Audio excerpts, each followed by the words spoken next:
മത്സ്യബന്ധന ബോട്ട് ഇടിച്ചു തകർത്ത ശേഷം വിദേശ ചരക്ക് കപ്പൽ നിർത്താതെ പോയി. 2 തൊഴിലാളികൾക്ക് പരിക്കേറ്റു. നീണ്ടകരയ്ക്ക് 20 നോട്ടിക്കൽ മൈൽ അകലെയായിരുന്നു അപകടം.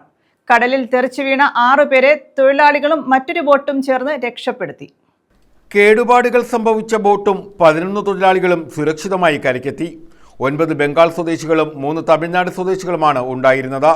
ബംഗാൾ സ്വദേശികളായ റോത്തൻ ദാസ്, ഭവരഞ്ജൻ ദാസ് എന്നിവർക്കാണ് പരിക്കേറ്റത്.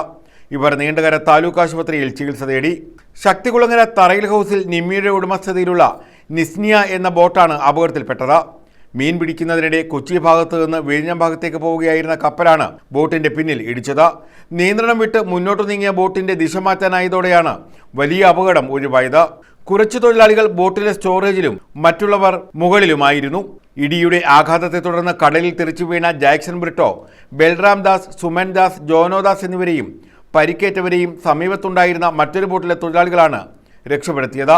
ബോട്ടിന്റെ പിൻഭാഗത്തെ ഡെക്കിൽ നിന്ന് ഉയരത്തിലുള്ള ഇരുമ്പ് തൂണിലാണ് കപ്പലിടിച്ചത്. ഈ ഭാഗവും തകർന്നിട്ടുണ്ട്. നീണ്ടകര തീരദേശ പോലീസിൽ വിവരമറിയിച്ചതിനെ തുടർന്ന് ഫോർട്ട് കൊച്ചി പോലീസ് അപകടത്തിൽ കേസെടുത്തു. അവിടെ നിന്നും SIയുടെ നേതൃത്വത്തിലുള്ള സംഘം ശക്തികുളങ്ങരയിലെത്തി ബോട്ട് പരിശോധിച്ചു. ഫോറൻസിക് പരിശോധനയും നടത്തി. തൊഴിലാളികളിൽ നിന്ന് മൊഴിയും രേഖപ്പെടുത്തി.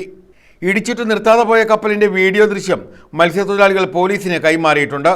കപ്പൽ തിരിച്ചറിഞ്ഞതായാണ് വിവരം.